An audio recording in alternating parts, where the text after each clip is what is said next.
chilling tales for dark nights.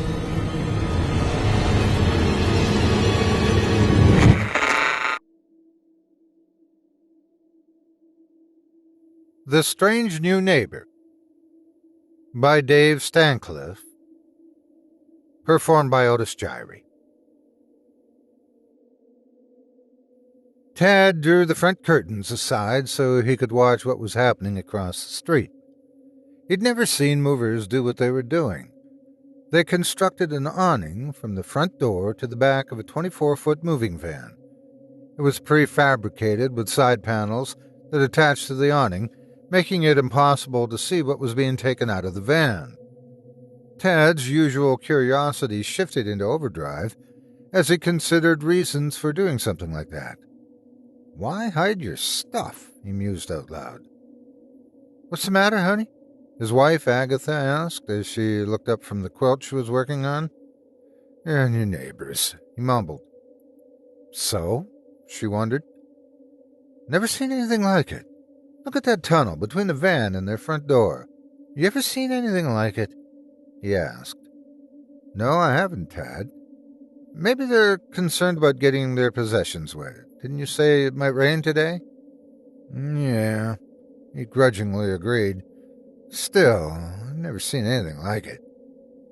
Tad Higgins was a retired accountant who only was comfortable when everything around him was in certain order. There was a place in life for everything, he often told his long-suffering wife of 60 years. Even a toothpick has its proper place. Anything out of his orderly existence immediately made him suspicious and very curious. Secretly, he wished that he was a famous adventurer admired by everyone. Realistically, he knew he was anything but athletic or daring. He looked back out the front window, wondering what his neighbors looked like. So far, no sign of anyone except for the van's driver and the two workers who set up the tunnel. Tad stamped the ashes out of his meerschaum pipe into a glass ashtray and glanced over at his wife. She was busy doing her thing. Their black pug, Molly, was snuggled up against her side, snoring as she slept. He rocked back and forth in his rocking chair while slowly packing another bowl of cherry blend. He lit it with an old Zippo lighter he bought when he was a teenager. It was getting dark when the two movers took the tunnel down. He watched them get in the van. The headlights came on, and it pulled out of the long driveway. He didn't see any lights on in the house and wondered if the new neighbors moved in yet. Agatha set her quilt down and got up, waking Molly, who stretched out on the couch. I'm going to get ready for bed, honey, she said. Molly followed closely behind. All right, dear. I'm going to go take a short walk. If it starts raining, you get right back in the house, she made him promise. Yes, dear. Tad put his heavy raincoat on, his walking shoes, and a derby to warm his bald head. At 83 years old, he was in good shape for a man his age. He made a habit of walking at least 5 miles a day when he was in his 40s, and it was now second nature to him. He'd already gone for his daily walk, but needed something to tell his wife why he wanted to go outside. It wasn't unusual for him to go on short nightly walks that helped him sleep better. He tapped his pocket to make sure he had the keys and locked the front door behind him.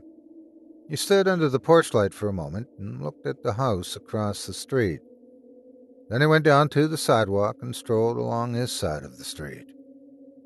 After going a couple of blocks down, he turned around and headed back on the opposite sidewalk. The cherry trees that lined the neighborhood swayed gently with a gathering wind. The moon was only a sliver hiding in dark clouds. As he neared his new neighbor's house, he slowed down when the garage door opened. He quickly got next to a tree and squatted down. A black Dodge Ram pickup with an extended cab and black-tinted windows backed out slowly. Before the door closed and when the truck turned on its headlights, he got a brief glance inside the garage and saw what he assumed was a man standing there. He had to be 7 feet tall, Tad guessed. It started raining outside as he crossed the street and went back inside his house. The next day, Dr. Reinhold Eldridge screwed the skin-colored plastic plate back onto the android's skull. The android came to life immediately and asked the doctor what his orders were. Reinhardt peeked through the blinds and looked across the street before answering. "I want you to be in charge of security, Jonah." "As you wish, Doctor. What are my standing orders?" "Rule number 1. Don't ever let anyone in this house besides me unless I tell you otherwise. Rule 2. It's okay to answer the door if someone comes by. Just remember rule number 1. You're to say the owner of the house is not in, and you'll take a message from the caller." "As you command, Doctor." "As for the other droids, make sure each one only does their assigned tasks. None of them are to ever leave this house. You can go about your duties now." "Yes, Doctor."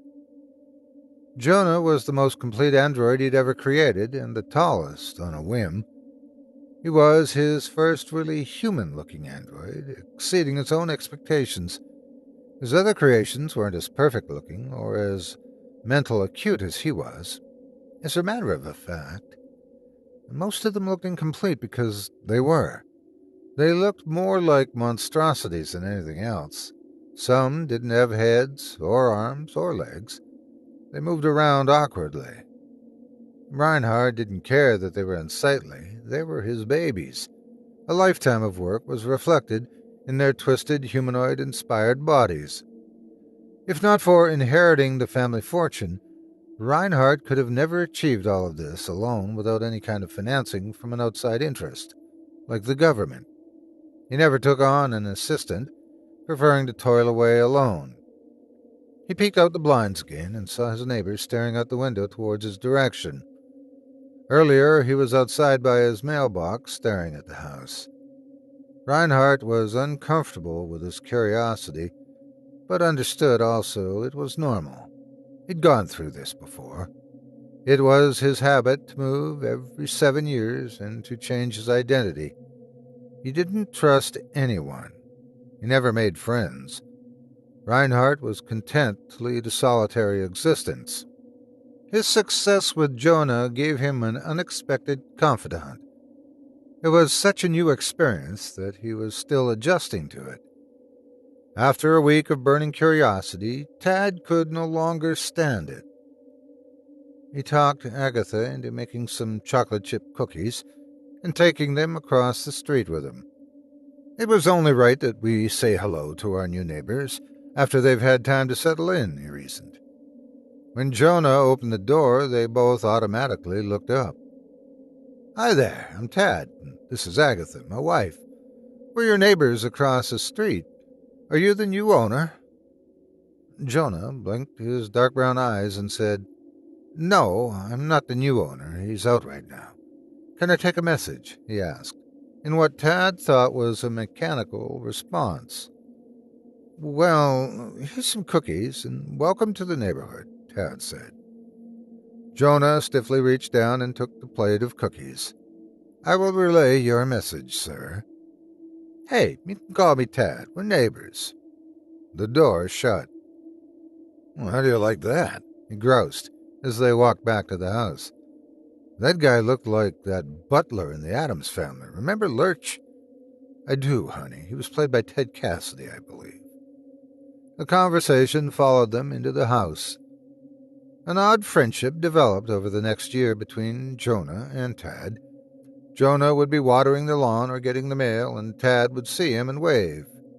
They seldom talked. Tad gave up trying to meet the house's owner. He was obviously a recluse, and he had to respect that. Jonah, meanwhile, was puzzled. He liked waving or saying hello to Tad.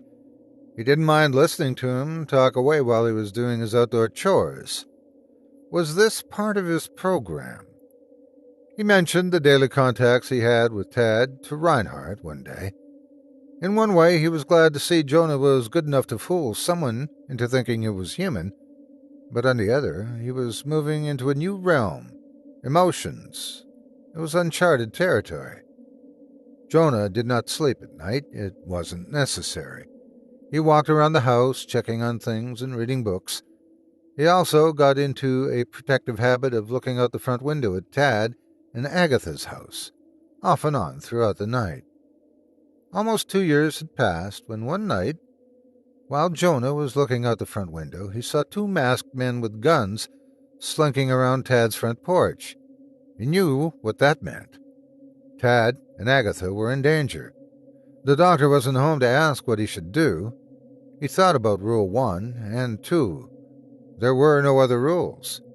No rule that said he couldn't help his neighbors. As he opened the front door, Tad stepped outside with a baseball bat. He'd heard the intruders. "Get out of here, you punks!"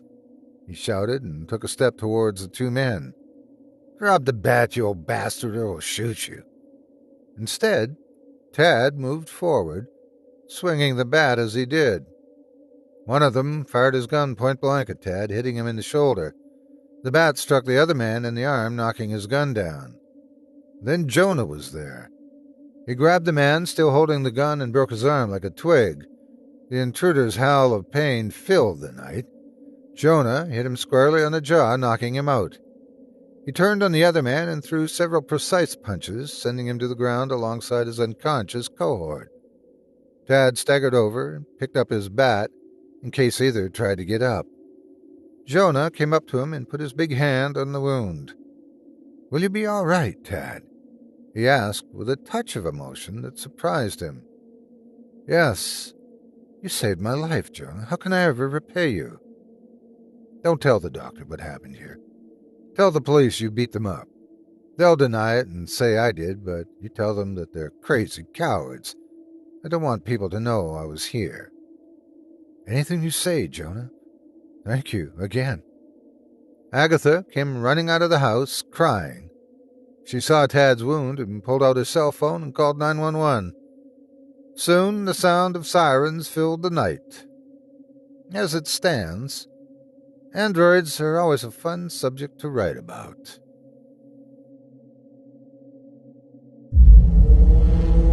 Chilling tales for dark nights.